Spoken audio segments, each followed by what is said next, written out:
avec assez de voix pour parler un peu. Et j'ai la gorge irritée depuis un certain temps. Et ce matin, je suis très enrhumé. C'est ce qui semble arriver chaque fois que je descends ici, de toute façon, dans la vallée. Hier, je parlais à certains frères, quand nous étions au sommet des collines, à New Albany, et j'ai regardé ici en bas. J'ai dit, en voilà la raison, juste là. C'est couvert de brume par ici, et on dirait que toute la ville est couverte de brouillard. Et dès que j'arrive dans les environs, dès que je descends ici en bas, voilà, ça recommence. Voyez, dès que j'arrive. Oh, il me faut me procurer une tente et aller camper au sommet d'une colline quelque part. En effet, nous ne sommes que des pèlerins et des étrangers de toute façon, n'est-ce pas? Nous cherchons une cité dont l'architecte et le constructeur est Dieu. C'est ce que nous aimons. Maintenant, nous avons Juste avant le service ce matin et avant l'enseignement de l'école du dimanche, nous avons la consécration des bébés. Et mon frère, un tout petit, qu'il désire consacrer au Seigneur. Mon frère dans la chair.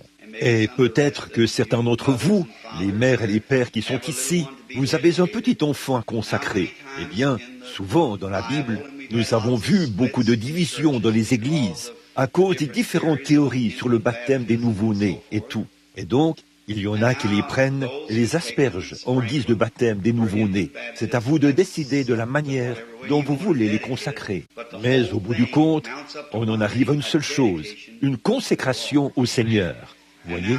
Et là, parce que le bébé, pour ce qui est du péché, il n'en a pas. Jésus est mort pour ôter les péchés du monde. Et un bébé n'a pas commis de péché, si ce n'est c'est un pécheur. Il est né dans le péché. Mais quand Christ est mort au calvaire, il a ôté les péchés du monde. Et un bébé n'est pas responsable de ce qu'il fait tant qu'il n'a pas atteint l'âge de raison. Et n'importe quel petit bébé, peu importe combien pécheurs sont ses parents, dès qu'il meurt, il va directement dans les bras de Christ. Voyez, parce qu'il a payé le prix. Peu importe si c'est un bébé né dans le péché, par adultère ou quoi que ce soit d'autre. Ça n'y change rien du tout. Ce bébé est en sécurité auprès de Christ, parce qu'il est mort pour ôter les péchés du monde. Et quand il atteint l'âge, là, où il commet ses propres péchés, eh bien, il doit se repentir de ce qu'il a fait. Mais il n'a pas de péché personnel tant qu'il n'a pas atteint l'âge de commettre le péché, pour distinguer le bien et le mal. Mais bon, nous essayons toujours de rester aussi près que possible de la Bible par rapport à ces choses. Or, il n'y a aucune référence biblique pour l'aspersion des bébés. La seule chose que nous voyons, où il n'existe pas de baptême des nouveau-nés dans la Bible, sous aucune forme.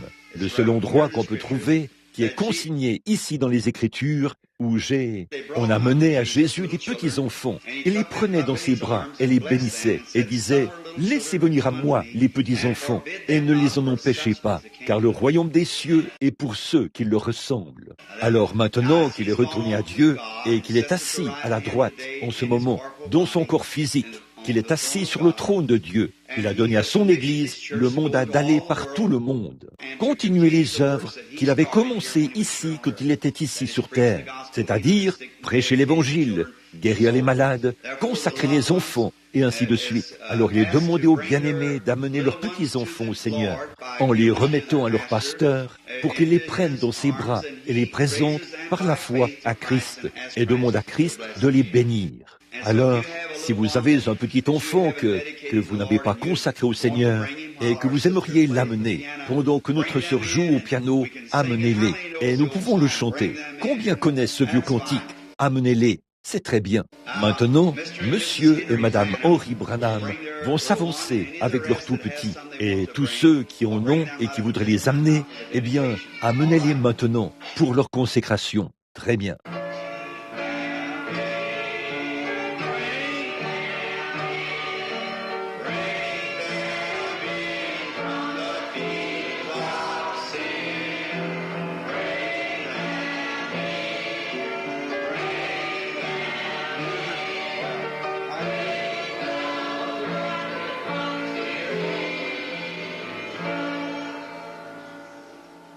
Je tiens à vous présenter une autre petite Branham, la petite Marie-Ella Branham. C'est la fille de mon frère et de sa femme bien-aimée, pour qui ils se sont avancés ce matin ici à l'église, afin de remettre la vie de cette petite à Dieu qu'il leur a donné. Maintenant, courbons la tête un instant. Notre bienveillant Père Céleste, voici que se tiennent ici devant moi aujourd'hui mon propre frère dans la chair et son épouse, sa femme.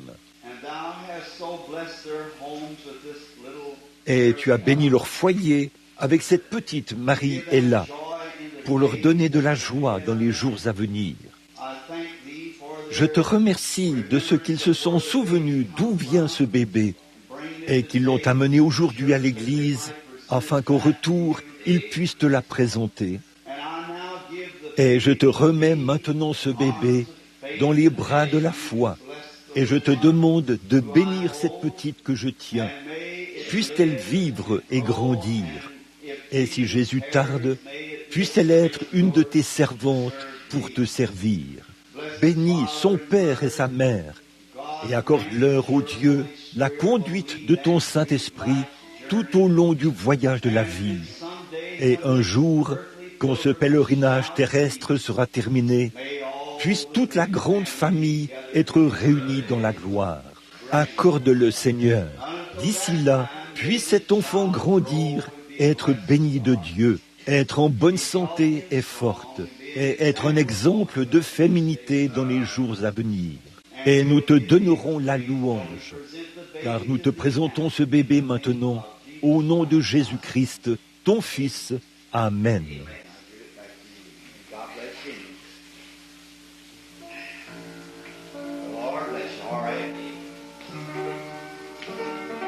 Et je vous la remets. Que Dieu vous bénisse. Que le Seigneur vous bénisse. Très bien.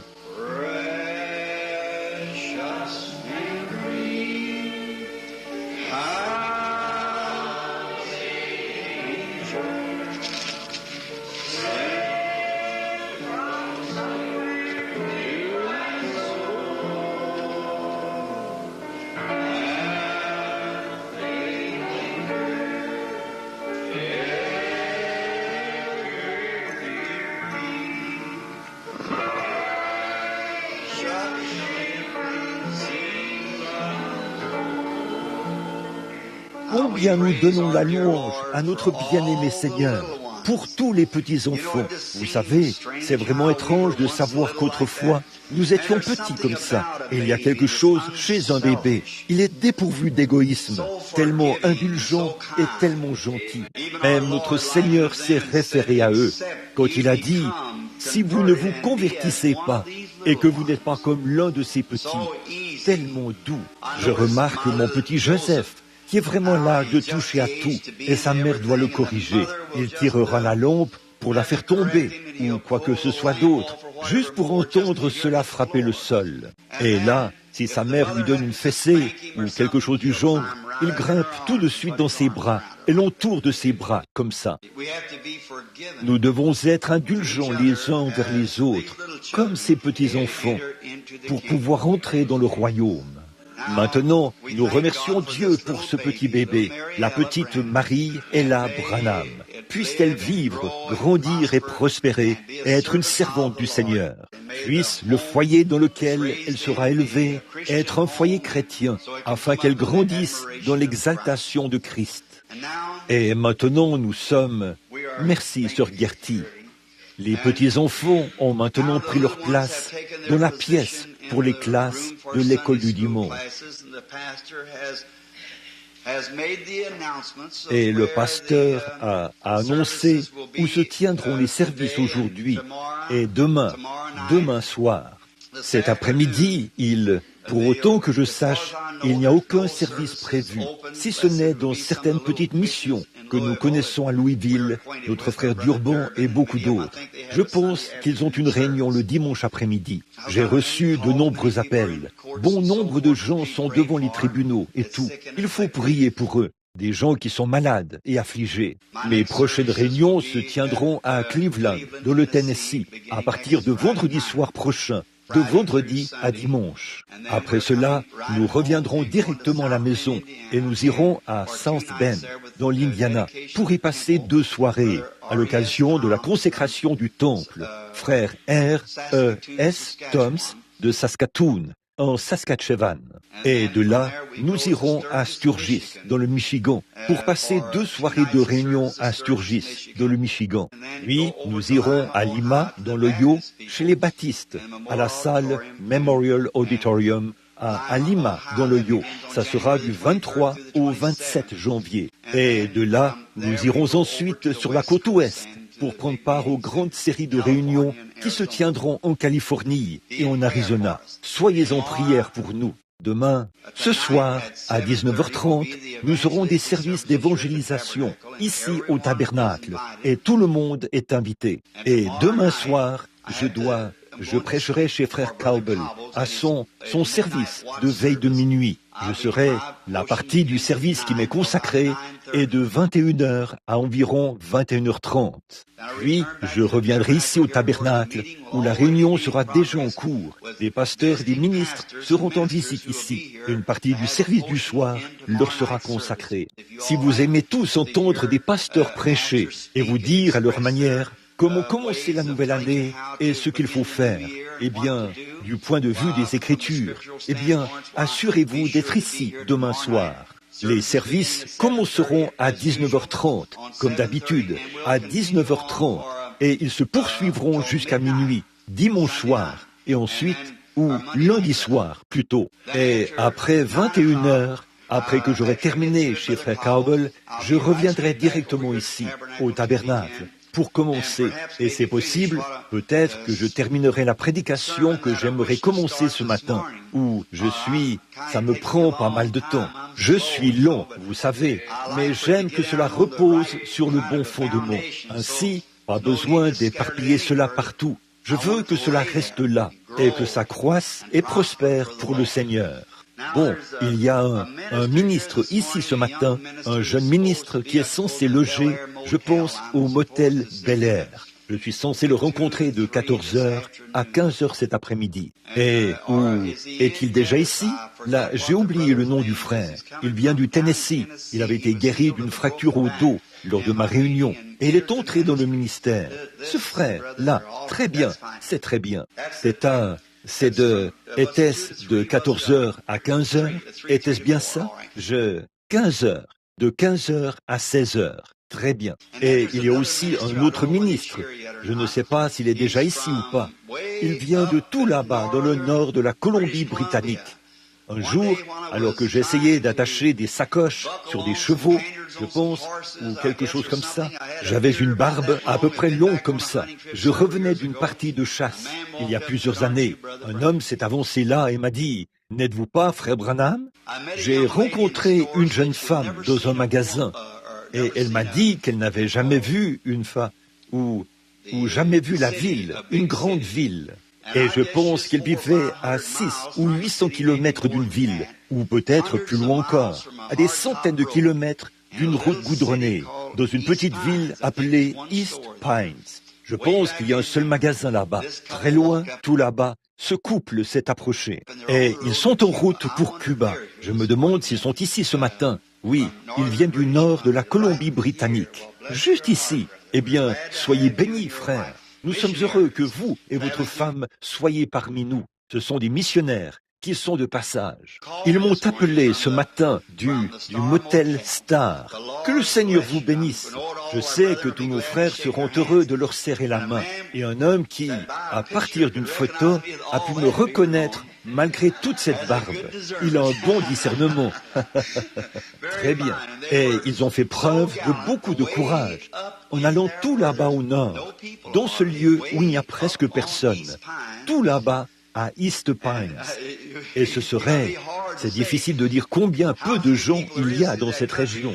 Et pourtant, ils étaient là-bas en tant que missionnaires, à essayer de faire quelque chose pour la gloire de Dieu. Je les apprécie vraiment, de tout mon cœur. Je sais que vous aimerez tous leur serrer la main, les entendre vous parler de cette grande région du Nord-Ouest. Et maintenant, alors, je crois que la mère de Madame Robertson est encore très malade. Je dois aller la voir cet après-midi. Et n'oubliez pas de prier pour elle. Ce sera Et puis, si le Seigneur le veut, je serai de retour ici ce soir à 19h30. Je pense au Max Padden, là, au fond, étant donné que nous allons dîner avec eux vers 18h. Ça nous donne le temps de revenir. Et aussi, nous voulons rendre visite à Madame Burns. Est-ce que frère Burns est ici ce matin? Est-il là? Oui. Je ne vous avais pas vu, frère Burns, assis là. Sœur Burns est très malade, très malade. Je suis allé la voir l'autre soir et elle est très malade. C'est une âme valeureuse. Et nous voulons que chacun s'accroche continuellement à Dieu. Je le dis de cette manière parce qu'on ne sait pas qui sera ici. Mais il faudra un miracle de Dieu pour que Sœur Burns revienne de nouveau à l'église. C'est vrai. Alors que son cher mari vient de sortir de l'hôpital là-bas, l'hôpital des vétérans. Il avait le cancer, il était condamné à mourir, et Dieu l'a guéri. Et voici qu'il est de retour à l'église, et qu'il est à nouveau en très bonne santé, autant qu'on pourrait s'y attendre en pareilles circonstances. Aussi, le Seigneur l'avait guéri d'une grave hypertrophie de la rate, atteinte de cancer. La même chose. Il y a des années et des années.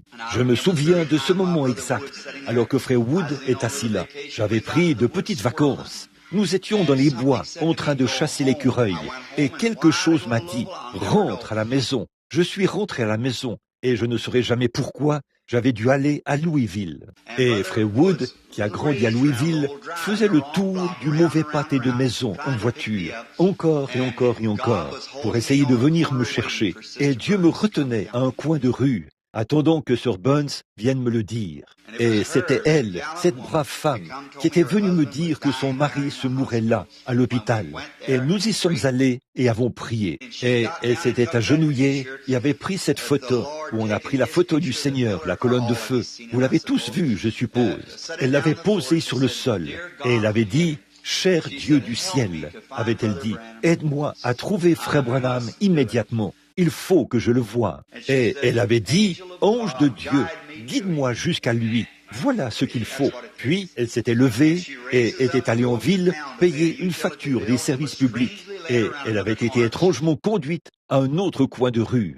Et Dieu m'avait envoyé des bois à Louisville et m'avait retenu à ce coin de rue pendant une demi-heure à regarder frère Wood tourner tout ce temps là-bas au mauvais carrefour pour essayer de venir me chercher. C'est ce qu'il faisait. Voyez, maintenant, nous savons que Dieu sait où sa petite fille est couchée là-bas. Et il se peut qu'il s'attende à ce que vous fassiez la prière de la foi. Nous ferons tout notre possible. Il y a une autre chose que nous voulons dire ce matin, non seulement avec la tête inclinée, mais aussi le cœur, à l'un des hommes les plus loyaux l'un d'entre eux, que j'ai jamais rencontré dans ma vie, notre frère Higginbottom.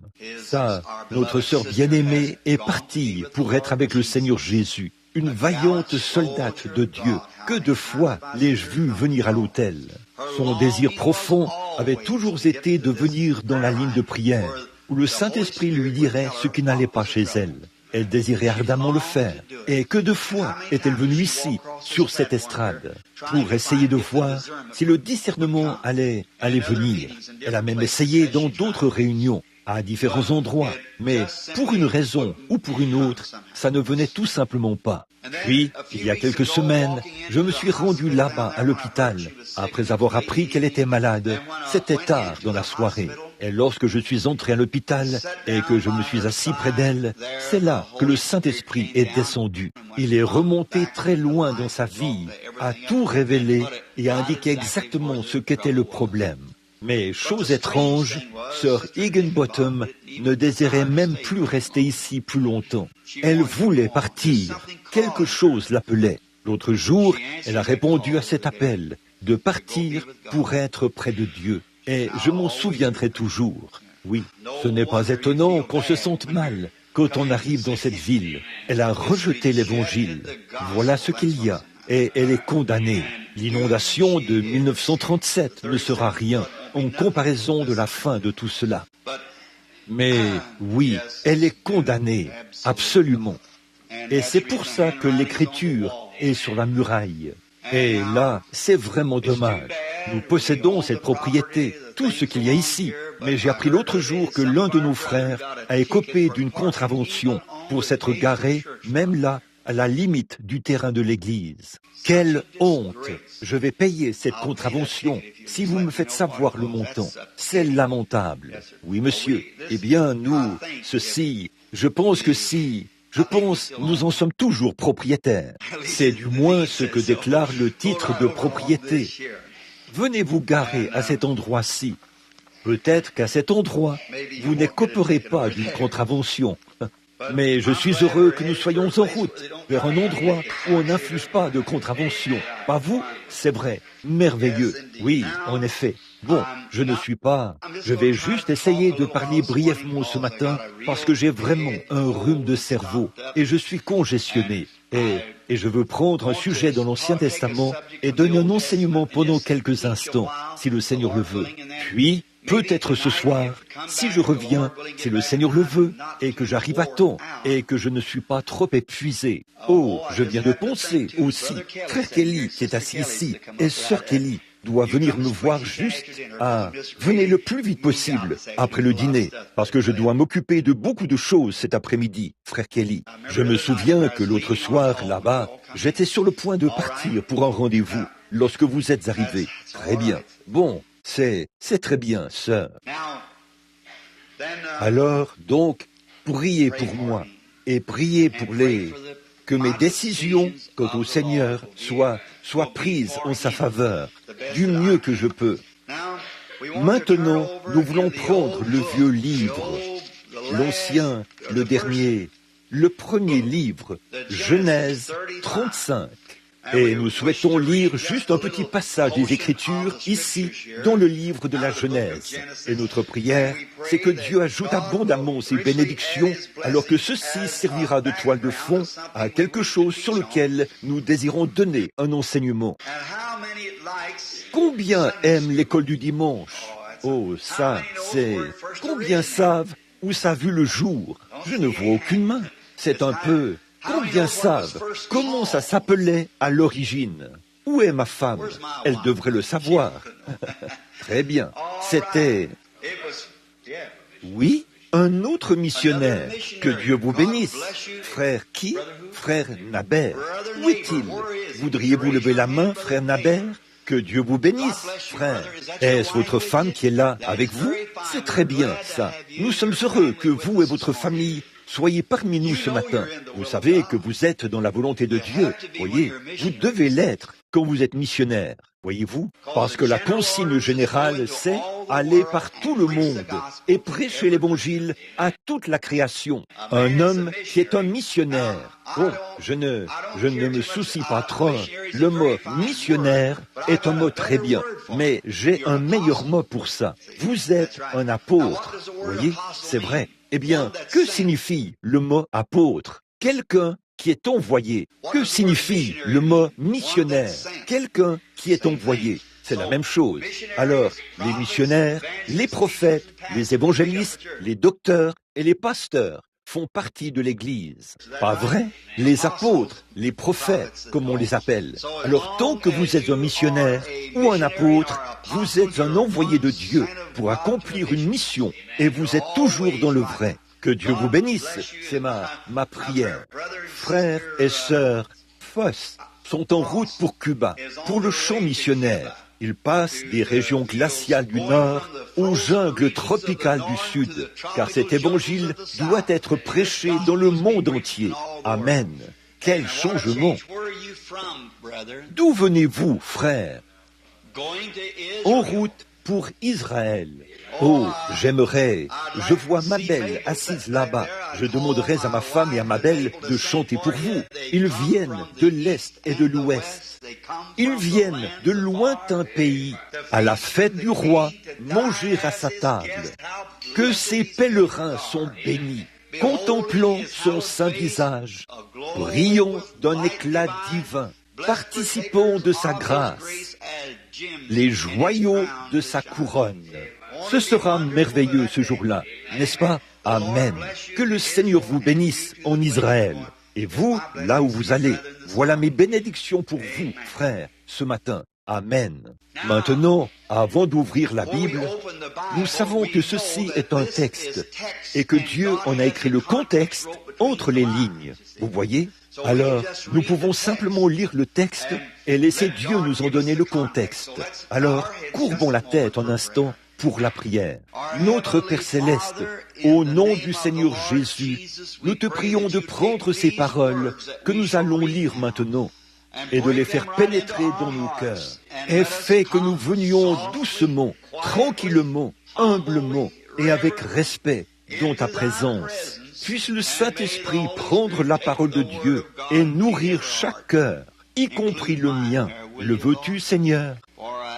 Car je le demande au nom de Christ. Amen. Très bien. Nous allons lire juste un verset ou deux ici pour avoir une petite toile de fond.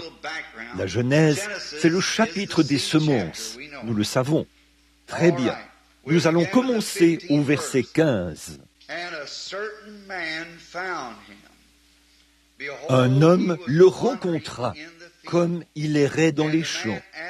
Il le questionna en disant, « Que cherches-tu » Joseph répondit, « Je cherche mes frères. Dis-moi, je te prie. Ils font paître leurs troupeaux. » Et l'homme dit, « Ils sont partis de là, car je les ai entendus dire, « Allons à Dothan. » Joseph alla après ses frères, et il les trouva à Dothan. Ils le virent de loin, et avant qu'il fût près d'eux, de le faire mourir. Ils se dirent l'un à l'autre, « Voici le faiseur de songes qui arrive. » Que le Seigneur accorde ses bénédictions à sa parole.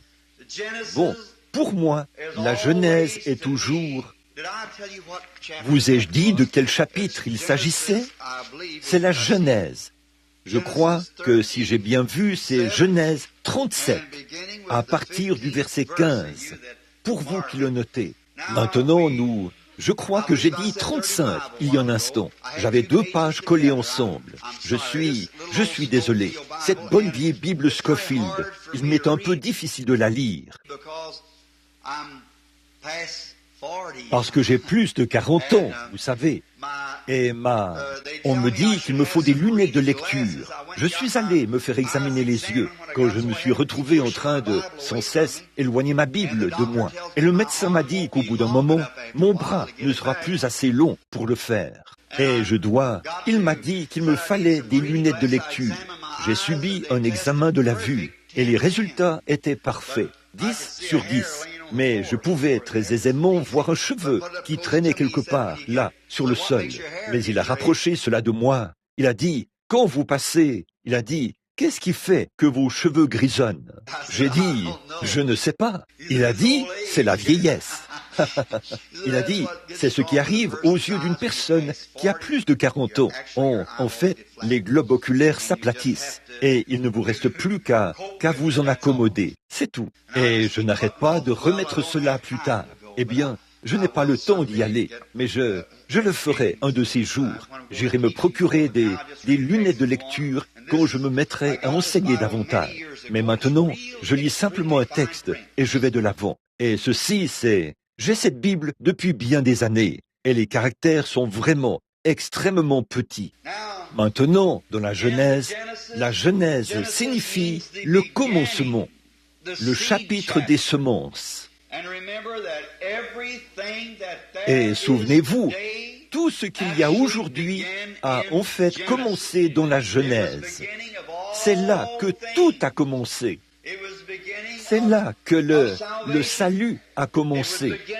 C'est là que le péché a commencé. C'est là que toutes les sectes ont commencé. C'est là que la véritable Église a commencé. C'est là que la fausse Église a commencé. C'est là que la justice a commencé. C'est là que la tromperie a commencé. C'est là que tout a commencé. Tout trouve son origine dans la Genèse. J'aimerais qu'on ait environ 3 mois à passer sur ceci, que nous restions sur ce seul sujet, que nous le creusions et que nous l'attachions par le Saint-Esprit avec les cordes de Dieu et envelopper le tout. Et que nous voyons combien chaque parole concorde en tout point avec les autres paroles. Comme c'est beau! La parole de Dieu est tellement inspirante. Peu importe l'âge, l'époque, tout homme qui a déjà lu ce texte tout au long des... Ça fait maintenant des centaines d'années qu'il a été écrit. Oui, ça fait près de 3000 ans ou plus. Et dans chaque âge, tout homme qui a lu ce texte a été inspiré par cela. Voyez, par chaque verset de l'Écriture. Rien ne pourra jamais la remplacer. Un écrit qui a été rédigé à une autre époque, lorsqu'on le lit pour cet âge-là, et pour le but dans lequel il a été écrit, ça s'arrête là. Je peux très bien vous écrire une lettre et y dire « Mon cher frère bien-aimé, aujourd'hui, je suis allé à un certain endroit et j'y ai passé tant de temps. » Elle vous est directement adressée et ça s'arrête là. Peut-être que pour un besoin de preuve devant un tribunal ou quelque chose comme ça, elle pourrait servir de preuve à charge ou à décharge pour me prouver quelque chose ou pour prouver quelque chose contre moi. Mais ce ne serait pas un message adressé directement comme ce serait le cas lorsqu'il vous est donné à vous. Mais il n'en est pas ainsi de la Bible. Elle a été donnée à la race humaine pour tous les temps et pour tous les âges, parce que c'est la parole écrite de Dieu. Voyez, ces paroles ne peuvent jamais faillir, elles ne mourront jamais, et tant qu'il y aura une éternité, au siècle des siècles, elles auront toujours la même signification, parce que, jadis, elles sont sorties des lèvres de Dieu. Voyez, elles ne peuvent pas faillir. Réfléchissez un peu à ça, à quel point la parole de Dieu est éternelle. Elle est la vie. Maintenant, une parole, qu'est-ce que c'est? Une parole, c'est une pensée qui a été exprimée. Quand Dieu, jadis, a pensé quelque chose, ce n'était qu'une pensée. Mais une fois qu'elle était exprimée, elle ne pouvait plus jamais changer ou être modifiée. Elle devait demeurer pour toujours. En effet, vous ne valez pas plus que votre parole. Dieu ne vaut pas plus que sa parole. Votre parole est une partie de vous. Vous ne valez pas plus que votre promesse. Et Dieu ne vaut pas plus que sa promesse. Or, en tant que mortel, vous pouvez faire une promesse et vous trouvez dans l'obligation de la rompre, parce que vous n'êtes qu'un mortel. Je ne suis qu'un mortel. Mais Dieu, qui est immortel, infini, omnipotent, omniprésent, lorsqu'il fait une déclaration, comme il connaît la fin dès le commencement, il peut la maintenir. Abraham appelait les choses qui n'étaient point comme si elles étaient, parce qu'il avait la pleine conviction que ce que Dieu avait promis, Dieu pouvait l'accomplir. Parce qu'il n'aurait jamais fait la promesse s'il ne savait pas ce qui allait arriver. Voyez-vous à quel point nous pouvons nous reposer sur sa parole? Alors, peu importe la violence de l'orage, peu importe ce qui est contraire, reposez-vous strictement sur la parole. Dieu l'a dit, celui qui a vu l'autre côté de la tempête. Voyez? Alors, si vous êtes malade, ancrez simplement votre âme dans le havre de repos. Si vous êtes désemparé et dans la détresse, souvenez-vous, il a dit, « Je serai avec vous tous les jours, jusqu'à la fin du monde. » Et il a dit, « Toutes choses concourent au bien de ceux qui aiment le Seigneur. » Alors, ne bougez pas de là. Un homme a écrit, un poète a écrit, « Mon encre tient bon au-dedans du voile. » Qu'est-ce qu'un voile? C'est quelque chose qui sépare ce côté-ci de ce côté-là. Et l'encre se trouve à l'intérieur du voile. Vous ne voyez pas comment ça va se passer, mais vous savez qu'il y a quelque chose qui est accroché à vous et qui est aussi accroché là-haut. Et quand la mer est déchaînée et orageuse, Avez-vous jamais, je suppose que certains d'entre vous n'ont peut-être jamais eu le privilège de voir un bateau qui est ancré. Oh là là, j'ai déjà été à bord au moment où on jette l'encre flottante, comme ça. C'est fait de sorte que la petite embarcation ne peut même pas passer au-dessus d'une vague. Elle passe à travers la vague. Mais tant que l'encre tient bon, c'est tout ce qui compte. Que nous passions par-dessus, en dessous, à côté ou à travers la vague, ça n'a pas d'importance. L'encre tient bon. C'est pareil quand les orages de la vie commencent à nous secouer. Il se peut que nous devions passer au travers. Il se peut que nous devions passer par-dessus, en dessous ou à côté. Mais laissons simplement l'encre tenir bon, au-dedans du voile, dans l'invisible. Nous ne savons pas exactement où elle est fixée, mais elle tient bon. C'est comme ce petit garçon, vous savez, qui tenait un cerf-volant. Vous avez entendu ce vieux proverbe, cette histoire. On lui a demandé, comment sais-tu qu'il y a un cerf-volant au bout de cette ficelle? Il a dit, je peux encore le sentir tirer. C'est donc cela. Si nous sentons que ça continue de tirer, que Dieu traite avec notre cœur, alors nous savons que notre encre tient toujours bon. Je crois que c'est Benjamin Franklin qui a capturé la foudre dans une bouteille, qui a exploité la foudre, l'électricité. Il a senti un appel à l'intérieur de lui. Quelque chose a dit, il y a de la puissance là-dedans. Cette puissance peut être exploitée. Et si c'est puissant au point de frapper les rues, de briser les arbres, de fondre le sol, qu'est-ce que cela pourrait faire si on réussissait à l'exploiter? Ça produirait de la lumière, des étincelles, et ça atteindrait la terre entière. Et Benjamin Franklin, je crois, s'est lancé dans la recherche avec son cerf-volant, où il avait attaché une clé au bout de la queue et l'avait reliée à une bouteille en bas. Et lorsqu'il a capté cela, il ne savait pas ce qu'il avait, mais il s'est mis à crier « Je l'ai ! Je l'ai !» Il ne savait pas ce que c'était, il ne savait pas ce qu'il allait en faire, mais il savait qu'il avait quelque chose. Et c'est pareil pour tout homme dont les espoirs ne sont fondés sur rien d'autre que sur le sang de Jésus et sur sa justice. Quand tout ce qui environne mon âme s'effondre, il est toute mon espérance et mon soutien. Christ est le roc où je me tiens. Tout le reste est sable mouvant.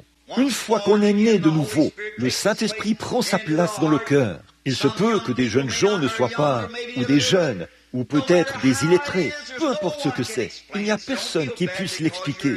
Alors, ne vous sentez pas mal parce que vous êtes illettrés. Vous ne pourriez pas l'expliquer. Jamais homme n'a pu l'expliquer, peu importe combien il est habile ou intelligent. C'est le secret de Dieu lui-même. Mais quand cette parole prend vie dans votre cœur, et que vous la voyez, vous vous écriez « Je l'ai ». Vous ne savez pas ce que vous allez en faire. Vous ne savez pas ce que cela fera de vous. Mais vous savez qu'il s'est passé quelque chose et que vous l'avez. Alors, donc, se tenir sur la parole, c'est magnifique. Or, ce matin-là, devant nous, ce que nous contemplons, à mon avis, c'est l'un des textes les plus vitaux de l'Ancien Testament. Joseph, sur qui nous allons parler, à la rencontre de ses frères. Le Saint-Esprit pourrait procéder de 100 façons différentes pour s'emparer de ceci et le dévoiler à nos cœurs et à nos pensées. Alors, quand j'y pense, étant donné que nous passerons quelques jours ici, il se peut que nous en parlions un peu ce matin. Parce que j'ai la gorge enflammée, et peut-être continuer là-dessus ce soir, si le pasteur n'a pas quelque chose à cœur, et peut-être le poursuivre et le terminer lundi soir, s'il se trouve que Dieu permet qu'il en soit ainsi. Maintenant, nous connaissons bien les caractéristiques de l'Ancien Testament. Nous savons que toutes les choses anciennes étaient une ombre. Hébreux 11, une ombre des choses à venir. Comme c'est beau de voir combien Dieu préfigure. Et lorsque nous sentons cette ombre, pour ainsi dire, nous savons qu'il y a quelque chose qui va au-delà de ceci. Le Dieu, dans son omnipotence, dans sa grande pensée infinie, quand il voit que quelque chose est sur le point de se produire, il peut donner des avertissements à ce sujet. Il peut faire concourir toute chose à sa gloire, même la colère de l'homme, même quelqu'un qui vous maltraite. Comme nous allons y venir au bout d'un moment, si le Seigneur le veut. Nous verrons comment le frère de Joseph l'a maltraité. Et il a fait volte-face, a pris cela et a fait en sorte que cela lui donne gloire. Alors, nous n'avons aucune raison de nous inquiéter. Aucune. Combien Dieu, à travers ce garçon, préfigurait la première venue du Seigneur Jésus et la seconde venue du Seigneur Jésus. Et il accomplit tout cela dans une vie qui ne savait rien de ce qui se passait. Amen. Cela ne vous fait-il pas quelque chose de voir ce pauvre petit Joseph? Eh bien, il ne savait pas ce qui se passait. Pourquoi toutes ces choses lui arrivaient? Mais tout ça, c'était Dieu qui était à l'œuvre, qui montrait d'avance et qui préfigurait les choses qui allaient arriver. Alors, vous pouvez remarquer la parole. Vous prenez cela ici et le lisez dans la Genèse. Vous le lisez au milieu du livre, puis vous le lisez à la fin du livre. Et chaque parole concorde parfaitement l'une avec l'autre, comme ça. Et elle a été écrite à des milliers d'années d'intervalle, par des centaines d'hommes différents. Vous voyez? Ainsi donc, vous voyez que tout ça, c'est Dieu. Ils ne se connaissaient pas les uns les autres, ni ne connaissaient quel livre était écrit, ni rien à ce sujet. C'était à une autre époque, dans un autre âge. Et nous voyons aujourd'hui que Dieu agit exactement comme il l'a fait à cette époque-là. En ce moment même, nous sommes en train de passer, d'entrer dans la nouvelle année, en sortant de l'ombre de l'ancienne. Et de voir qu'au commencement, Dieu, quand il a vu que le péché allait exercer son empire sur la terre et sur les gens, et que le grand programme avait été perverti, pas gâché, pas recréé, mais simplement perverti. Vous voyez, Satan ne peut pas créer, il peut seulement pervertir. Tout ce que vous voyez de mauvais, c'est la justice pervertie. Voyez, quand vous voyez un diseur de bonne aventure dans la rue, ça, c'est tout simplement un prophète perverti. Voyez, quand vous voyez quoi que ce soit de mauvais, quand vous voyez un homme infidèle à ses vœux envers sa femme, c'est de la justice pervertie au mal. À l'inverse, quand vous voyez des femmes dans la rue agir comme elles le font et devenir comme elles le sont, ce sont des dames perverties. Je suis passé par Louisville l'autre jour. J'étais en compagnie de ma femme et j'ai vu un écriteau sur une fenêtre, sur la 5e rue, alors que nous revenions de manger. Et ça disait « table pour les dames ». J'ai dit « ils n'ont jamais eu de clients ». Non, une dame n'irait pas là-dedans. Quand elle y va, elle n'est plus une dame. Voyez? Donc, ils n'ont jamais eu un seul client au sens de cet écriteau. Les dames ne vont pas dans de tels endroits. Mais voyez-vous, celles qui vont là-dedans, ce sont des dames perverties. Voyez? Très bien. Bon, alors, Dieu, pour faire en sorte que toute chose le loue, nous célébrons Noël, la naissance du Seigneur Jésus. Et en fait, ce n'est pas tout à fait son anniversaire. Son anniversaire était en avril, parce qu'il fait tout aussi froid en Judée, ou plus froid en décembre qu'ici. Donc, nous en sommes conscients. L'autre jour, vous avez vu la photo de ces chars d'assaut qui étaient dans la neige là-bas, et des choses comme ça, en Judée. Pourriez-vous imaginer que des bergers soient étendus là sur une colline par un temps pareil? Mais ce n'est pas ça, le jour. Mais ce qui compte, ce n'est pas tant le jour en soi, mais c'est l'attitude que nous avons à l'égard de ce jour qui était choisi. Maintenant, remarquez, dès que Dieu a vu la postérité de la femme, et combien on leur avait donné une fausse interprétation là-bas, et que la justice avait été pervertie, Dieu a promis que de cette femme viendrait une postérité bénie. Vous saisissez? Il y aurait une postérité. Et dès que Satan a entendu cela, comme il était présent, dès qu'il a entendu cela, il a entrepris de détruire cette postérité. Il a essayé de le faire avec Joseph. Il a essayé tout au long de l'âge. Et il est toujours contre cette postérité bénie. Amen. Je veux que vous preniez le temps d'y réfléchir profondément pendant un instant, là. De même, mettez le casque du salut et écoutez attentivement maintenant. Voici quelque chose de vraiment essentiel. Et il se peut que vous ne soyez pas d'accord avec cela. c'est ton ordre. Mais avez-vous remarqué, dès que la conception avait déjà eu lieu, car Ève avait déjà vécu dans l'iniquité et commis ce péché. D'où est-ce que c'est venu? C'est dans la Genèse. Aujourd'hui, les hommes essaient de trouver le chaînon manquant entre l'animal et l'homme. Ceci, c'est une révélation. La Bible dit que le serpent a séduit la femme. Aujourd'hui, l'homme peut analyser la vie animale. Et l'animal qui se rapproche le plus de l'être humain, c'est le chimpanzé. Il peut lui apprendre à fumer la pipe, à faire du vélo, à mettre un chapeau et à l'incliner. C'est tout comme U et Dia pour un cheval. Ce sont des sons. Il n'a pas d'âme. Il ne peut pas réfléchir. Il ne peut fonctionner que par le son. Il n'a pas d'âme. Et il y a ce chaînon manquant, là, entre les deux, qu'ils n'ont jamais pu trouver. Et depuis 6000 ans, ils essaient de faire marmonner quelque chose aux chimpanzés. Et ils n'y arrivent pas. Ils n'y arriveront jamais. Mais nous savons que nous faisons partie de la vie animale. Nous faisons partie de la vie végétale, qui provient de la terre. Comme je le disais l'autre jour aux funérailles de notre chère sœur, nous sommes composés d'un ensemble de 16 éléments de la Terre, de lumière cosmique, de pétrole et d'autres choses réunies. Nous étions ici quand Dieu a parlé et a dit que telle chose soit. Nos corps étaient là, mais quelque chose, une pensée supérieure, a fait de nous ce que nous sommes maintenant. Il nous a créés avec des mains et des bras, et ainsi de suite, non pas pour nous détruire, mais pour que nous vivions éternellement. C'est le péché qui a causé la destruction. Et celui qui nous a créés, sans que nous ayons la moindre idée que nous serions ici, celui qui nous a créés et qui a réuni toutes ces choses pour faire de nous ce que nous sommes maintenant, ne peut-il pas faire davantage en nous donnant le libre arbitre pour accepter cela?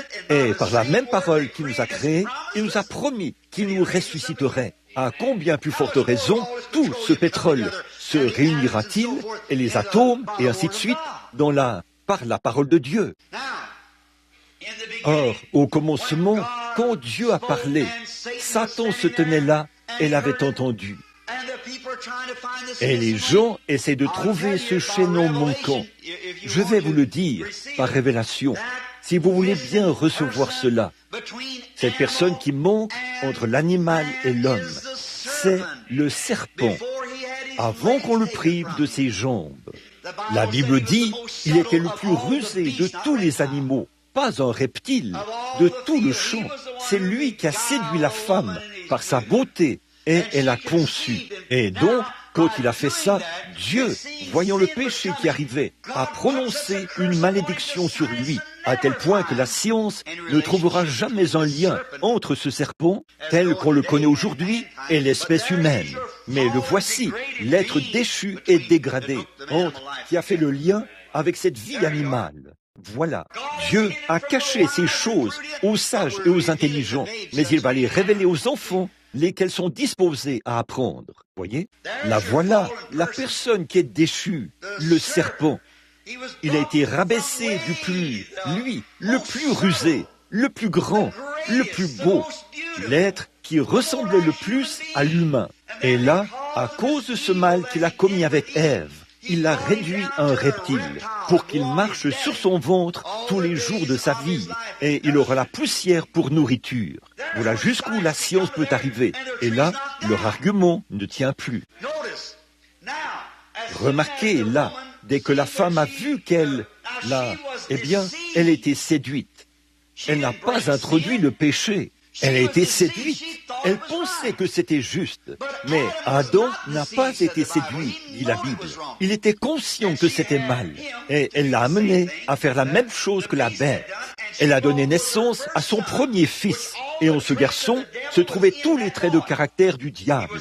Il était un meurtrier, il était jaloux. Comment cela pouvait-il provenir de cette source pure de Dieu? Cela provenait forcément du malin. Et dès qu'il l'a fait, alors lui, le diable, il a utilisé son instrument. Elle a donné naissance à son deuxième fils qui venait d'Adam. Et là, c'était Abel. Et très vite, le diable a essayé de détruire cette postérité du juste. Et voilà qu'il a tué Abel, pour commencer, un type de Judas et de Jésus. Il l'a tué à l'autel, où Judas a tué Jésus. Il l'a trahi, il l'a vendu pour 30 pièces d'argent. Très bien. Mais remarquez, quand il a fait cela, alors Dieu, ce qui est un type de Christ, à la fois de la mort et de la résurrection, il a suscité Seth pour qu'il prenne sa place. Vous voyez? Et le diable s'en est pris à Seth. Maintenant, regardez bien. Et là, avant la destruction antédiluvienne, il y a eu une longue lignée d'hommes issus de la descendance de Caïn, qui venaient de la terre de Nod. Et ils étaient des savants, des hommes habiles, intelligents, admirables. Ils trempaient même les métaux. Ils construisaient des maisons. C'était une civilisation extraordinaire. La Bible continue en disant qu'ils travaillaient le cuivre et qu'ils travaillaient le métal. Mais ceux de cet autre groupe étaient des vagabonds. Mais les deux groupes étaient religieux. Caïn était religieux, Abel était religieux. Et Dieu a tracé une ligne de démarcation. Lequel était dans le vrai? Caïn était tout aussi religieux qu'Abel. Tous les deux avaient bâti des autels. Tous les deux croyaient en Dieu. Tous les deux adoraient Dieu. Tous les deux avaient apporté des présents. Maintenant, regardez bien ces deux postérités. L'une qui combat l'autre. Le méchant qui essaie de détruire la postérité du juste. Et il a essayé de détruire Abel. Il l'a fait. Mais Dieu a suscité Seth pour qu'il prenne sa place. Il pensait avoir réussi à s'emparer de Jésus à ce moment-là. Regardez tout au long de l'âge, partout où il est venu, il a acculé cette postérité. Chaque fois qu'il tuait celui-ci ou celui-là, il pensait qu'il avait réussi à l'avoir. Et finalement, il s'en est pris à Jean-Baptiste. Et il a fini par lui couper la tête.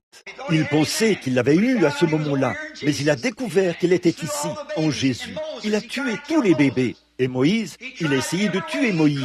Il a essayé par tous les moyens possibles de détruire cette postérité. Et quand il a tué Christ au calvaire, mais Dieu l'a ressuscité le 3e jour. Et alors, il a renvoyé le Saint-Esprit pour appeler à Dieu des fils et des filles. Et encore aujourd'hui, cette même postérité religieuse et méchante continue de persécuter cette postérité du juste. Vous le voyez? Ils essayent de détruire ce germe juste de Dieu. Maintenant, les deux côtés, si vous remarquez, ça a commencé dans la Genèse. Les deux côtés étaient religieux. L'un d'eux, dénominationnel, enflé d'orgueil, et l'autre, humble, marchant par l'esprit, par la révélation. Comment Abel a-t-il pu savoir qu'il fallait un agneau et non des fruits des champs? C'est parce que cela lui avait été révélé par une révélation divine. Jésus a dit la même chose quand Pierre l'a confessé comme étant le Fils de Dieu. Il a dit, ce ne sont pas la chair et le sang qui te l'ont révélé, mais c'est mon Père qui est dans les cieux qui te l'a révélé. Sur ce roc, le roc, non pas Pierre, non pas Jésus, mais sur la révélation divine. Je bâtirai mon église, et les portes du séjour des morts ne peuvent prévaloir contre elle. Vous saisissez? C'est la révélation divine. Maintenant, regardez bien. Chaque fois qu'un effort a été fait, ils se sont rencontrés face à face et ont combattu. Regardez quand Moab était là, sur la colline, et Israël dans la vallée. Et en tant que frère courtois, Israël demandait simplement qu'il lui soit permis de passer par leur pays, en allant au pays promis que Dieu leur avait promis. Ils ne demandaient que l'autorisation de tenir une petite réunion de réveil dans leur église, pour ainsi dire, juste de traverser le pays. Et ils avaient même promis qu'ils payeraient le prix de la verdure que le bétail brouterait. Ils allaient suivre la grande route royale. Et ils avaient déclaré tout ce qu'ils feraient lors de leur passage dans ces territoires, et dit qu'ils régleraient toute dette. Mais la jalousie. Or, Moab, le pays de Moab, n'était pas un pays d'incrédules. Ils croyaient au même Dieu qu'Israël, car ils étaient les fils des filles de Lot. La fille de Lot, qui avait conçu de son propre père, Lot, alors qu'il était ivre. Et ils sont arrivés là-bas, et voilà l'origine de ces Moabites. Et quand leur prophète s'est avancé là, leur enseignant, un homme assoiffé d'argent, et qu'il a dressé des autels, 7 autels, exactement le même nombre d'autels qui était exigé ici en bas. Voici Moab, installé là, sur le beau et vaste pays dénominationnel, bien aménagé et arrangé. Et voilà Israël, de petits exaltés, qui erraient çà et là dans des tents et qui allaient de lieu en lieu. Vous dites, des exaltés? Certainement qu'ils l'étaient. S'ils correspondent à ce qu'on appelle aujourd'hui des exaltés. Quand ils ont traversé la mer Rouge, que Dieu a accompli un miracle sous leurs yeux, Myriam a saisi le tambourin et s'est mise à battre le tambourin et à courir le long du rivage, tout en poussant des cris, en sautillant et en dansant par l'esprit. Et les filles d'Israël la suivaient, en sautillant, en poussant des cris et en dansant par l'esprit. Et Moïse était là, les mains levées, chantant peut-être dans une langue que personne n'avait jamais entendue auparavant. Un cantique que personne ne pouvait comprendre. Il chantait pour le Seigneur par l'Esprit. Si ce ne sont pas là des exaltés contemporains, je ne sais pas où en trouver. Les signes et les prodiges les accompagnaient. Maintenant, si Dieu n'a égard qu'au fondamentalisme, alors écoutez, Moab, d'un point de vue biblique, était tout aussi fondamentaliste qu'Israël l'était. Il avait tout ce qu'Israël avait. Il avait 7 autels. C'est ce que Dieu exigeait. Israël avait 7 autels. Il avait 7 sacrifices purs. Israël avait 7 sacrifices purs. Voilà à nouveau Caïn et Abel. Voyez? Très bien. Il a offert 7 taureaux. Il a offert 7 taureaux. Il a offert 7 béliers, ce qui indiquait qu'il croyait que Christ allait venir. Il a offert 7 béliers. La même chose. Il était fondamentaliste au possible. Caïn a bâti un autel. Abel a bâti un autel. Caïn a offert un sacrifice. Abel a offert un sacrifice. Abel a adoré. Caïn a adoré. Mais Dieu a confirmé, prouvé qu'Abel était son choix. Dieu a prouvé ici qu'Israël était son choix, car Israël avait le surnaturel dans son camp. Malgré toutes leurs erreurs, ils avaient une colonne de feu qui les accompagnait. Ils avaient une expiation pour la guérison divine, et ils pratiquaient la guérison divine. Un serpent. Ils avaient un rocher frappé. Ils avaient des signes et des prodiges dans le camp. Quand Jean est venu, il était surnaturel. Quand Jésus est venu, c'était surnaturel. Et l'ennemi, du côté fondamentaliste, a toujours persécuté le surnaturel. Vous voyez ce qu'il essaie de faire aujourd'hui? La même chose. Ah bah, la guérison divine. Ah bah, ces gens, ils n'ont rien d'intéressant. Les dignitaires, les gens importants. Ah bah, tous ces gens. Frère, ce n'est rien d'autre que cette plante grimpante qui s'entortille depuis la Genèse jusqu'à l'Apocalypse. Je me range du côté des exaltés, advienne que je n'ai jamais vu d'exalté. C'est un nom que le diable a collé sur l'Église de Dieu, alors qu'il n'a pas sa raison d'être. Ce ne sont pas des exaltés, ce sont des fils et des filles de Dieu, mal compris par le monde. Eh bien, Joseph était né de son père et était aimé de son père, mais haï de ses frères. Maintenant, remarquez, c'est une image parfaite du Seigneur Jésus. Je veux vous faire remarquer que sa vie était un type. Dans l'Ancien Testament, tout était un type de maintenant. Regardez là-bas en arrière et voyez l'image. Voici l'ombre et vous voyez ce qu'est le positif. Maintenant, remarquez, Joseph était un type de Christ, un type de l'Église, un type du Saint-Esprit, un type. Il était le prince de la prospérité, tout comme l'était Christ, tout comme l'est l'Église aujourd'hui. Remarquez aussi qu'à sa naissance, son père l'a aimé et il lui a fait une tunique de plusieurs couleurs. Or, il n'y a que 7 couleurs parfaites dans toutes les couleurs. Toutes les autres couleurs sont obtenues à partir de ces couleurs-là. Et cette tunique contenait peut-être des couleurs, 7 couleurs différentes, des bandes de couleurs de la tunique que le Père avait faite. Si vous remarquez, il se peut que Jacob n'ait pas compris cela à l'époque. Mais ça voulait dire celui qui est promis. Quand Dieu a donné à Noé le signe de l'arc-en-ciel, les 7 couleurs, c'était la promesse, ou celui qui est l'alliance. Dieu avait fait une alliance selon laquelle il ne détruirait plus jamais le monde par l'eau. Et l'alliance de Dieu a aussi été transmise à Joseph à travers Jacob. Abraham était l'élection, Isaac était la justification, Israël était la grâce, et Joseph était la perfection. C'est le seul qui portait les couleurs. Nous voyons Jésus assis sur le trône, et il est entouré de couleurs de l'arc-en-ciel. Dans Apocalypse 1, c'était l'alliance de Dieu avec le peuple. Christ, voilà, c'est ça. Oh, comme je veux que vous le voyiez. Christ est l'alliance de Dieu avec son peuple. Non pas les dénominations, mais c'est Christ qui est l'alliance de Dieu.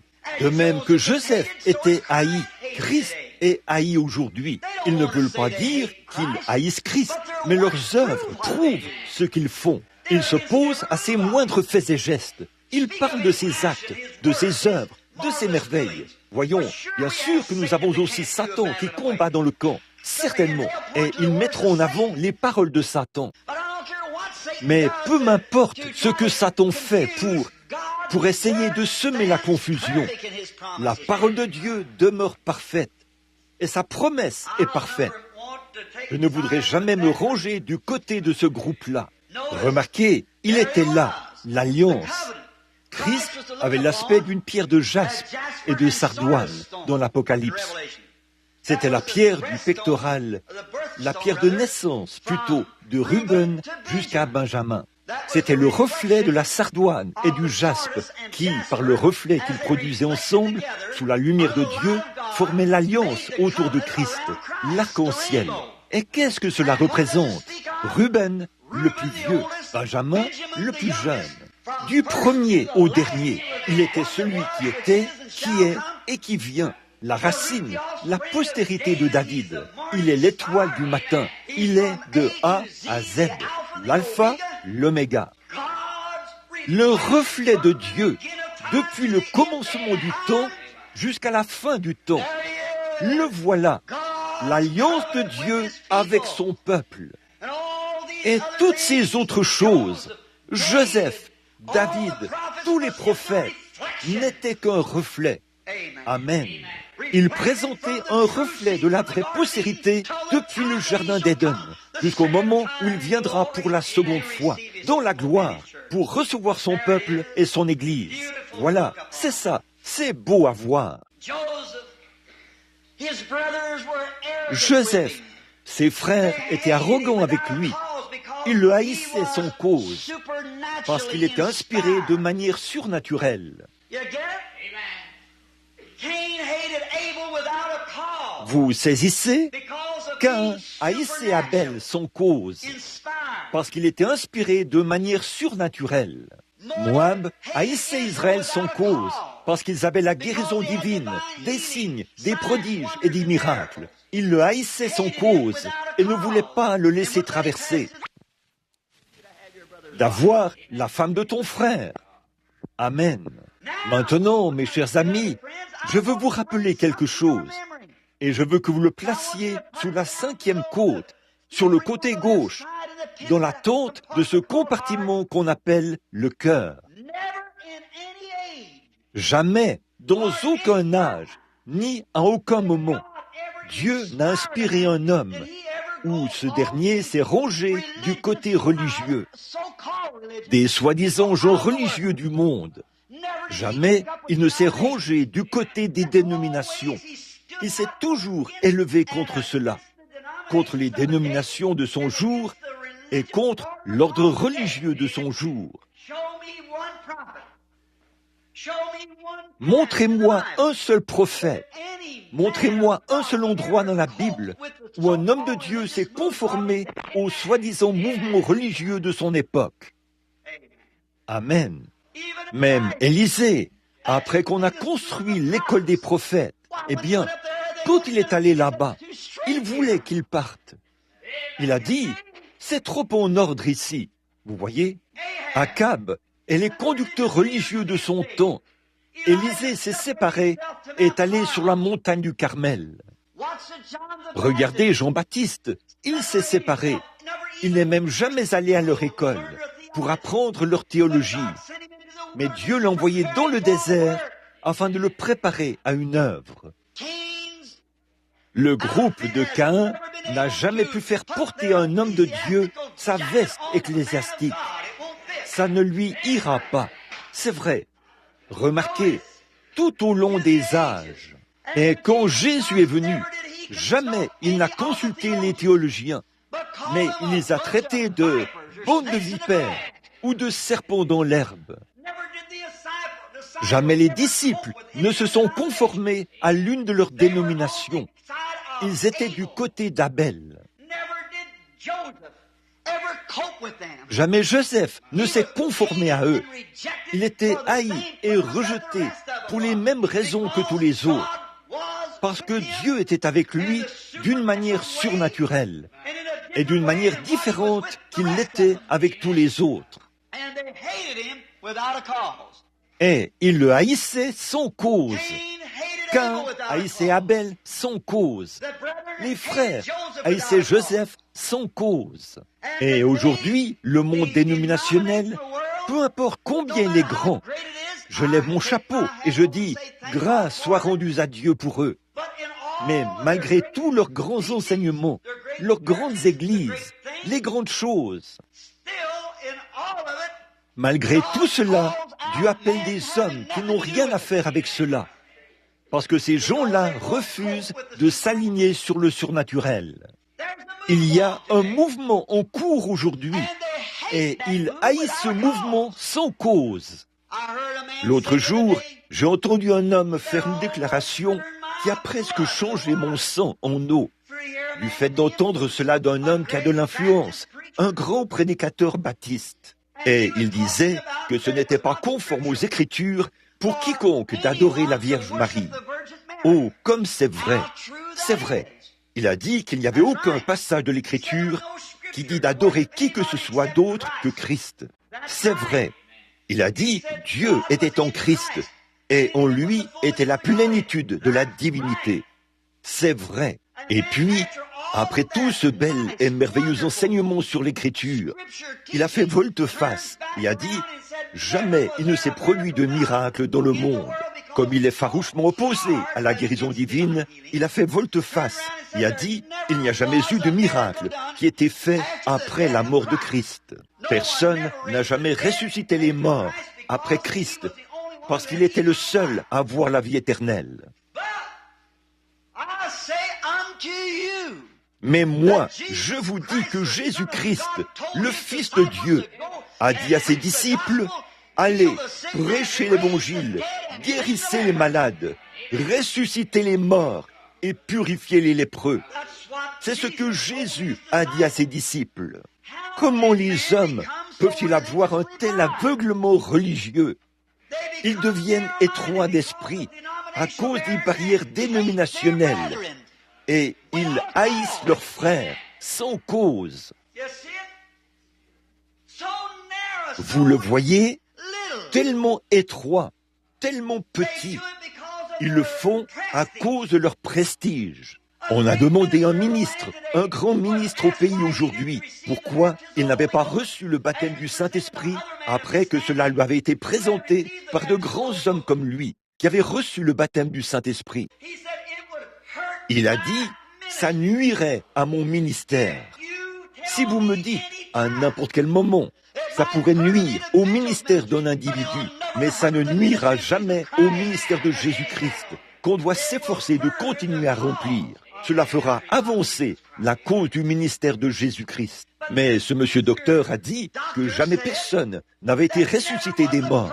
Il a dit, je sais qu'il y a une bande exaltée dans le pays aujourd'hui qui prétendent avoir vu les morts ressuscités. Mais, a-t-il dit, il n'y a aucune preuve scientifique d'une quelconque guérison ou de quoi que ce soit d'autre. Maintenant, voyez-vous, voici ce qu'il en est, mon frère et ma sœur. Je veux que vous remarquiez ceci très attentivement. Voici la raison. Aujourd'hui, les hommes, au jour du Seigneur Jésus, au jour des testaments, quand les hommes croyaient en Dieu, et qu'ils entendaient parler d'un miracle qui s'était produit. Jamais ils n'essayaient de le prouver par la science. Ils l'acceptaient. Ils y croyaient simplement, car ils savaient que Dieu existait. Mais aujourd'hui, le groupe d'incrédules s'est immiscé dans les mouvements religieux et il s'efforce tellement de prouver les choses par la science. Et je vais vous dire ceci, comme cela vient du ciel, je crois, à mon cœur.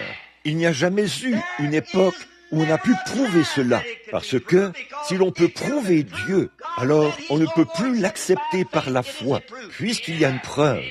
Nous croyons Dieu et ses miracles par la foi. Nous appelons les choses qui ne sont pas comme elles étaient, parce que Dieu l'a dit.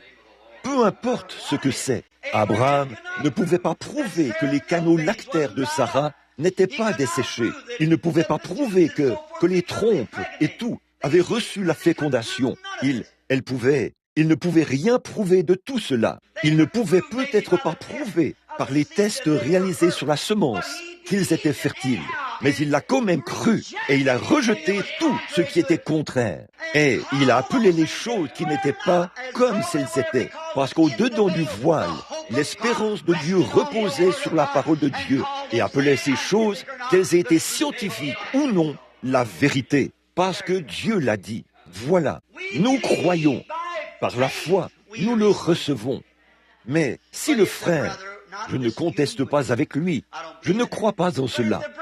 Mais si seulement le frère avait lu que Paul était mort lapidé, et que les saints l'ont entouré et ont prié jusqu'à ce que la vie revienne en lui, et qu'un soir, Paul a prêché toute la nuit, et un homme est tombé d'un étage supérieur et s'est tué. C'était un jeune homme. Et Paul a étendu son corps sur lui, et l'esprit de vie est revenu en lui. Et qu'Élie a ressuscité le bébé mort d'une femme, même 800 ans avant la venue de Christ. Des hommes qui n'avaient même pas la bénédiction du Saint-Esprit ont fait des miracles que ces gens ont peur d'affronter avec le Saint-Esprit. Oh là là, comme c'est lamentable. Pourquoi ? C'est parce qu'ils sont arrogants et ils haïssent leurs frères sans cause, tout comme Joseph était haï sans cause. Vous le voyez ? Il était haï, non pas parce qu'il méritait qu'on le haïsse, mais parce que c'était sans cause. Il ne le croyait pas. Il vivait dans une autre sphère. Et je dis ceci maintenant, alors qu'il ne nous reste plus beaucoup de temps. Je dis ceci en toute sincérité. Aujourd'hui, ils haïssent l'Église qui a le surnaturel. C'est de la jalousie. C'est de la jalousie mesquine. Et ça existe parmi les êtres humains. Ça existait parmi les disciples. Ils avaient tellement honte d'eux-mêmes.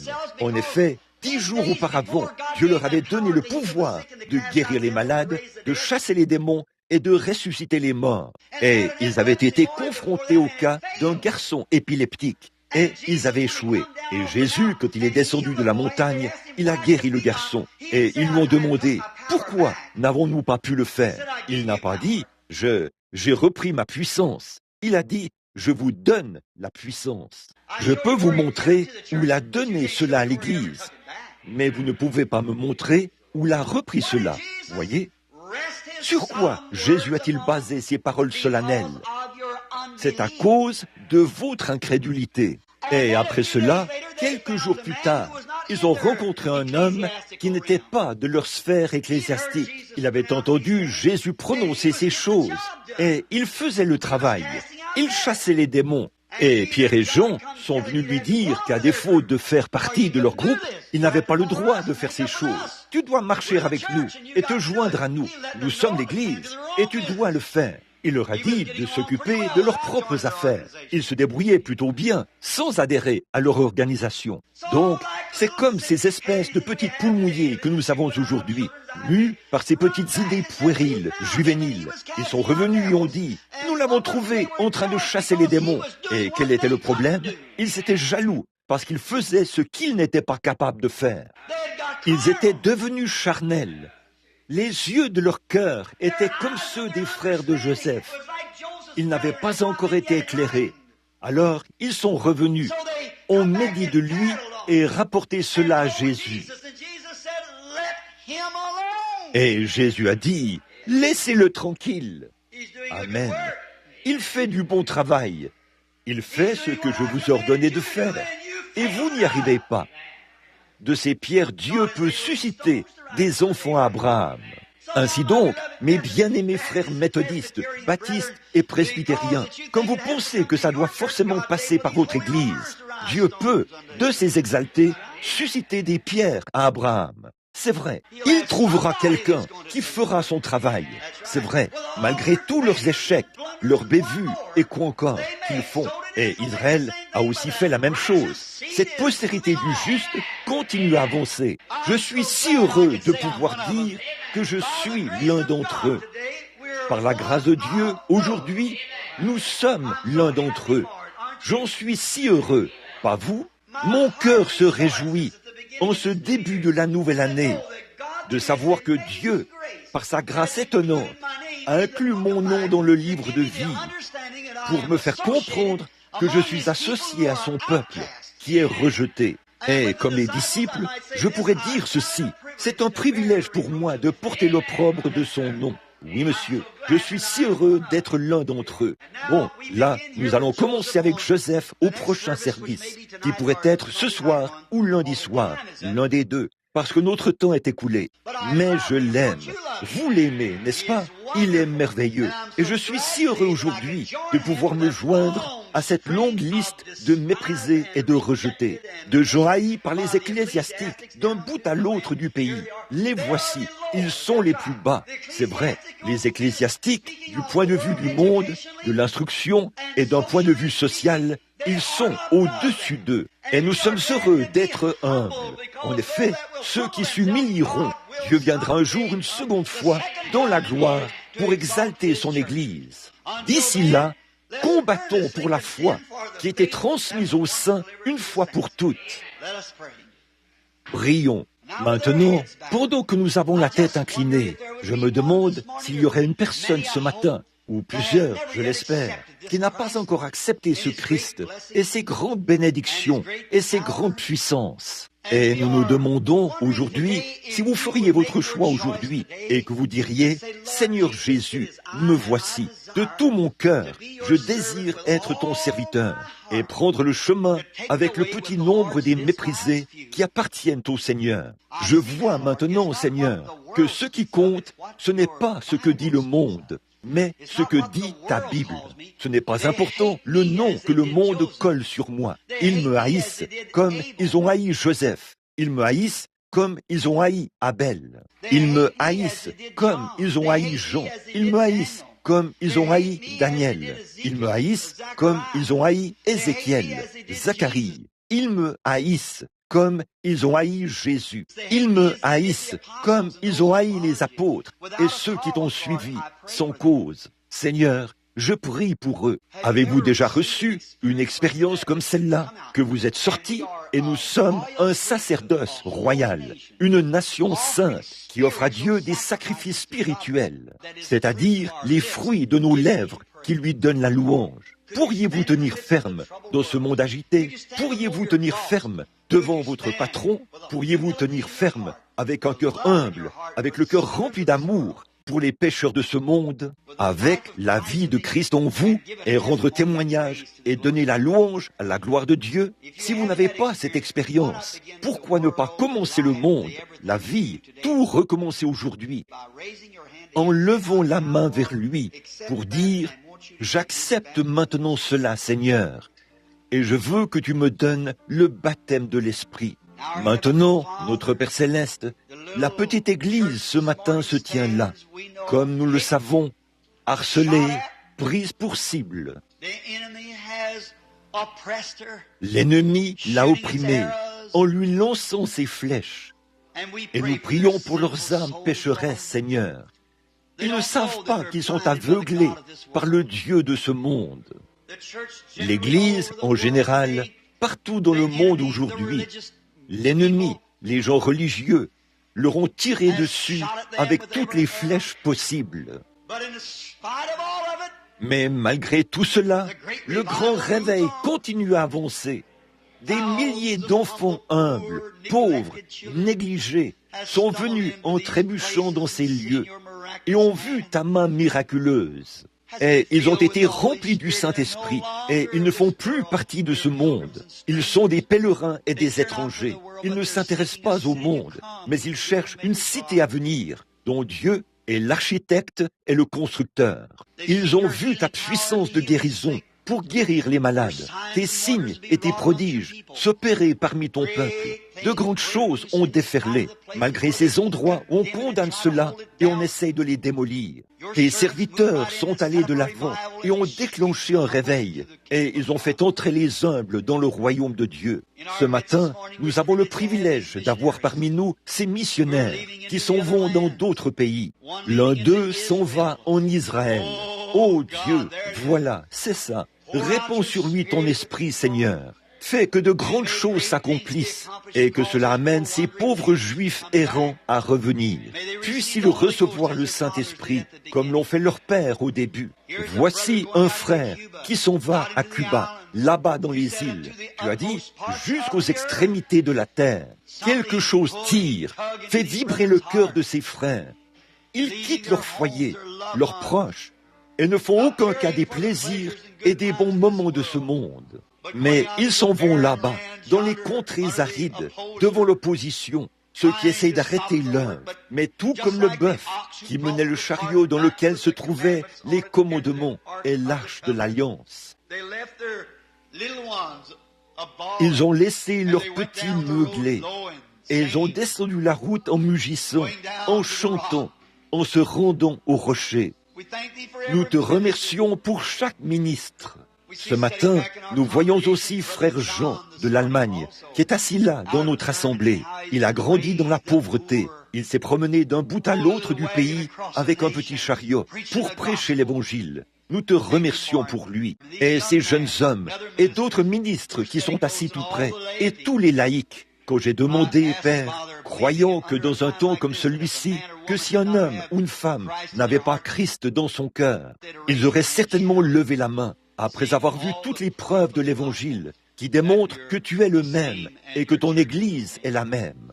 Je te remercie pour chacun. Je te prie de les bénir. Guéris leur corps s'ils sont malades et accorde-leur ce que leur cœur désire. Accorde cela, Père. Nous le demandons au nom de Jésus. With our heads bowed, let's just meditate a few moments. Pendant que nous avons la tête inclinée, méditons quelques instants. Soyez simplement en prière, doucement. The first one to die for this Holy Ghost plan was John the Baptist, but he died like a man. Then came the Lord Jesus. They crucified him. He preached that the Spirit would save man from sin. Then they stoned Stephen. He preached against sin. They so angry, they dashed his head in. But he died in the Spirit. He gave up the ghost and went to join the others, that life-giving host. There was Peter and Paul and John the Divine. They gave up their lives so this gospel could shine. They mingled their blood like the prophets of old, that still seed persecuted, so the true word of God could honest be told. There was souls under the altar crying, how long for the Lord to punish those who've done wrong. But there's going to be more who'll give their life's blood for this Holy Ghost gospel and its crimson flood keeps dripping with blood. Yes, it's dripping with blood. This Holy Ghost gospel, it's dripping with blood. The blood of disciples who died for the truth. This Holy Ghost gospel is dripping with blood.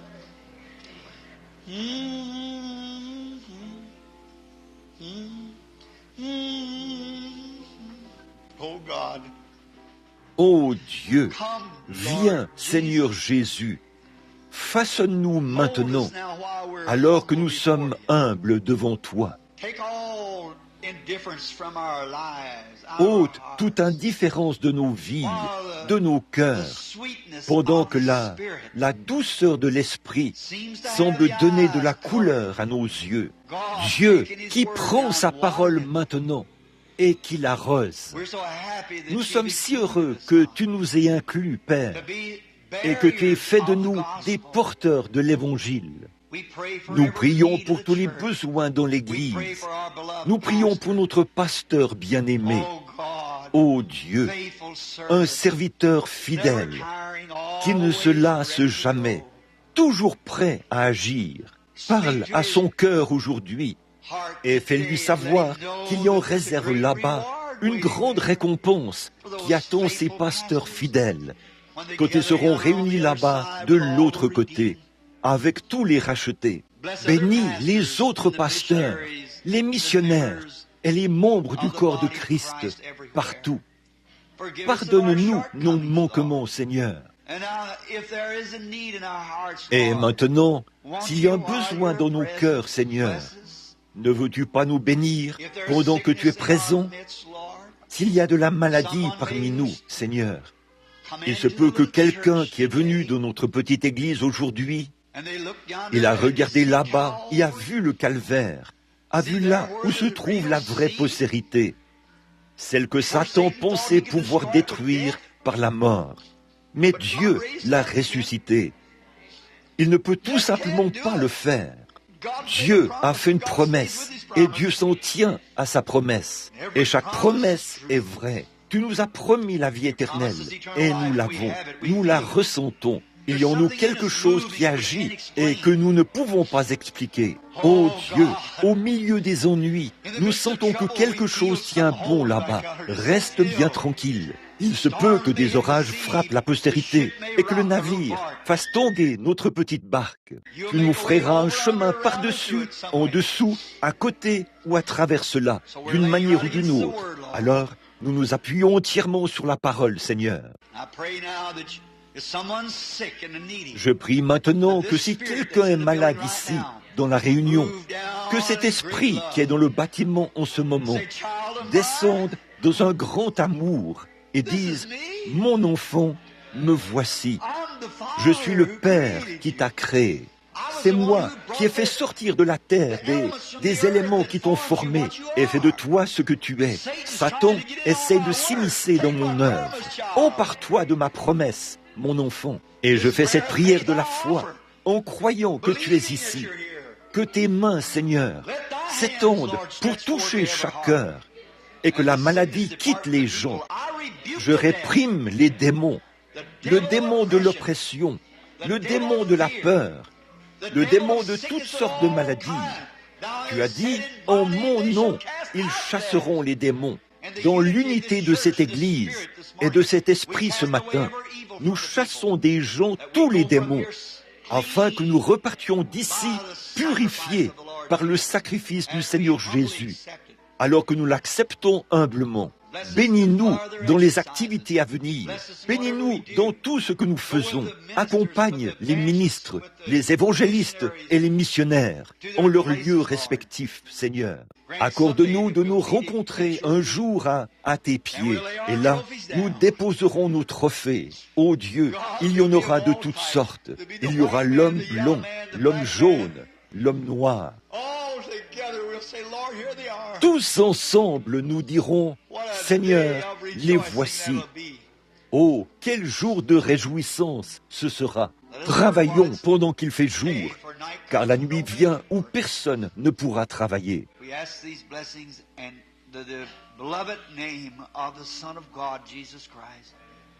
Amen.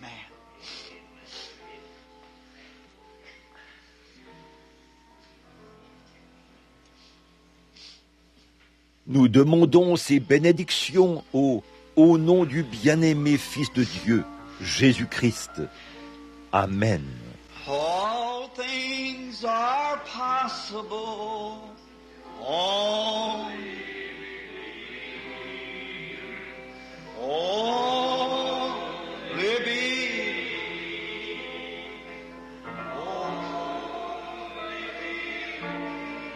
what is it? All things are possible.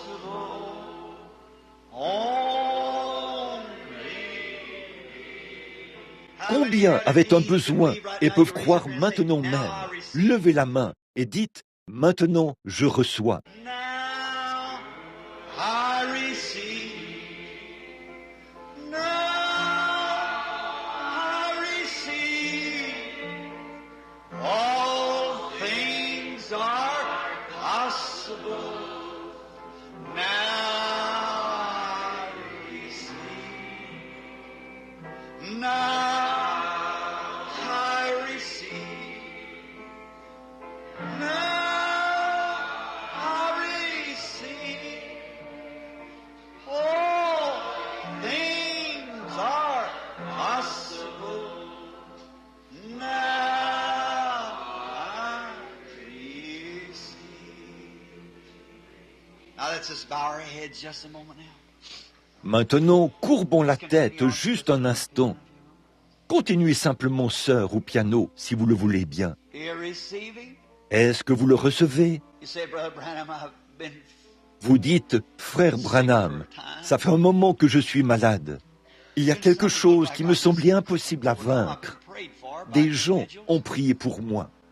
C'est bien, frère, sœur, mais vous êtes-vous déjà demandé ce que c'est?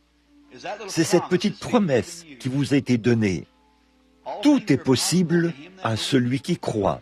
Ne voulez-vous pas jeter cela directement au calvaire ce matin? Emparez-vous simplement de l'autre extrémité ici. C'est l'Esprit qui vous la donne. Jetez cela au calvaire et dites, là-bas, mon encre tient bon. Maintenant, je reçois. Maintenant même. Tout est terminé. Maintenant même. Quoi qu'il advienne, maintenant même, mon encre tient bon au-dedans du voile. Et je reçois exactement ce que je demande. Je sais que je l'ai. La parole de Dieu l'a dit. Et, ô Dieu, je regarde à toi maintenant. Peut-être aviez-vous des soucis, des difficultés financières. Quelle que soit la chose, peu importe ce que c'est, jetez cela là-bas, au calvaire. For all things are possible. Only believe.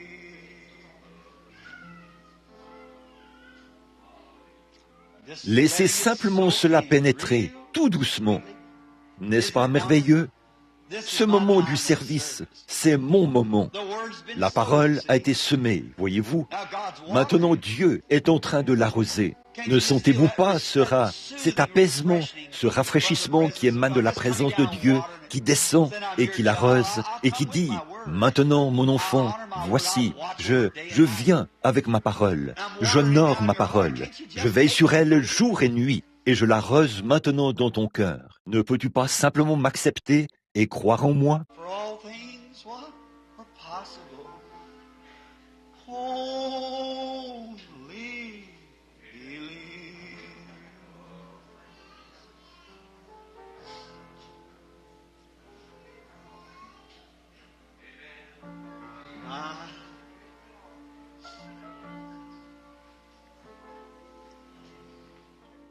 Oh là là, comme c'est merveilleux, comme c'est merveilleux de s'imprégner, de sentir l'eau descendre sur les semences.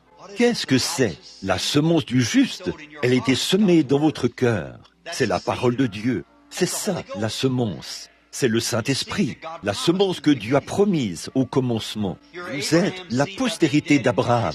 En étant mort en Christ, vous devenez la postérité d'Abraham et vous êtes héritier selon la promesse. Le Saint-Esprit, qui est issu de la postérité d'Abraham, fait de vous des fils et des filles de Dieu. Alors, c'est le Saint-Esprit qui arrose cette promesse que vous avez acceptée tout à l'heure, pour votre guérison, pour votre salut, pour une meilleure marche, pour que la peur vous quitte, pour tout ce dont vous avez besoin, pour ce voyage là-bas dans les îles, pour ce voyage là-bas dans la patrie d'Israël, dans votre église, dans votre milieu de vie, où que ce soit, chez vous. C'est le Saint-Esprit qui dit, c'est moi, je suis avec toi, va de l'avant.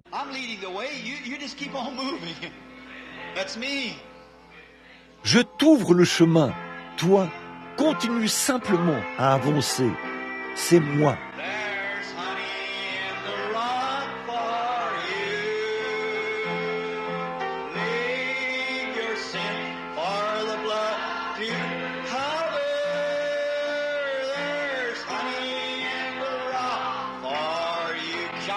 Levons-nous.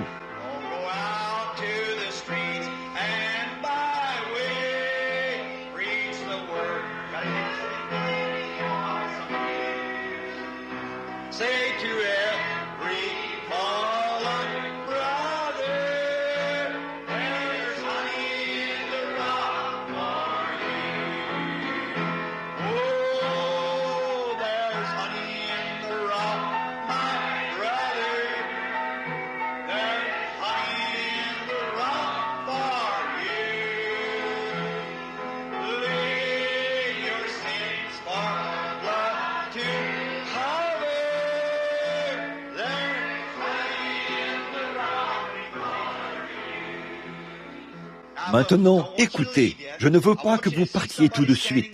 Je veux que vous regardiez quelqu'un près de vous. Serrez-vous la main et dites « Que Dieu vous bénisse, frère ou sœur, ou qui que ce soit d'autre. » Tournez-vous tout simplement. Ici, c'est un petit tabernacle interdénominationnel.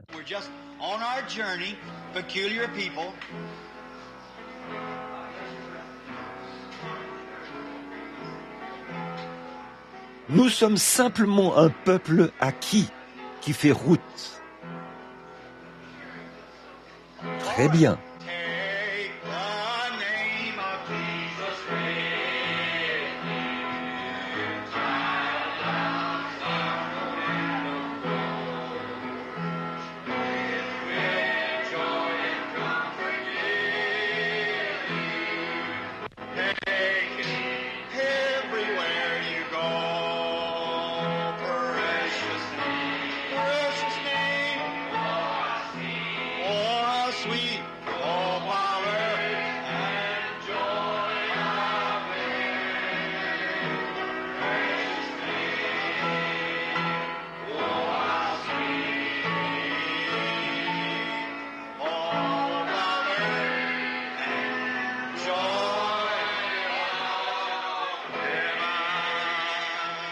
Maintenant, que tout le monde regarde par ici. Maintenant.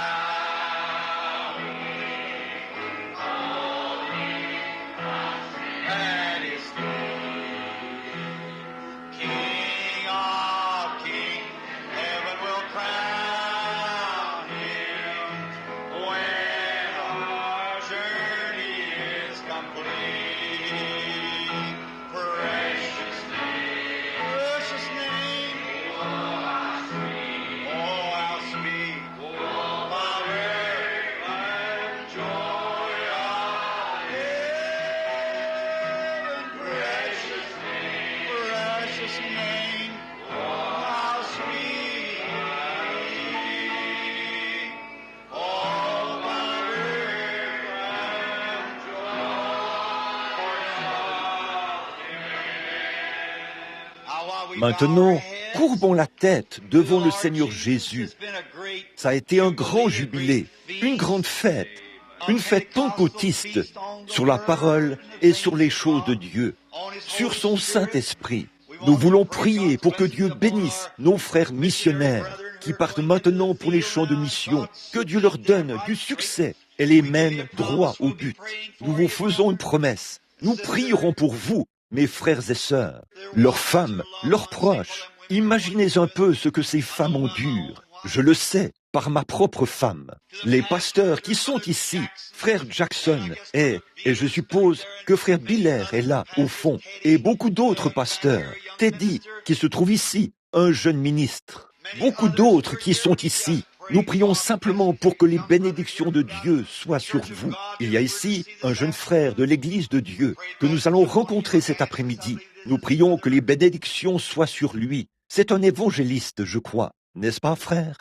Quel est votre nom, frère Morgan, frère Morgan. Je suis très heureux qu'ils soient tous ici, parmi nous. Et maintenant, alors que nous courbons la tête devant lui et que nous regardons, il y a un humble petit frère qui se tient là, au fond du bâtiment. Si j'ai bien compris, il se déplace d'un bout à l'autre du pays avec un petit chariot. Beaucoup de gens le connaissent sous le nom de prophète Jean. Ici, nous l'appelons frère Jean. J'ai toujours eu du respect pour cet homme.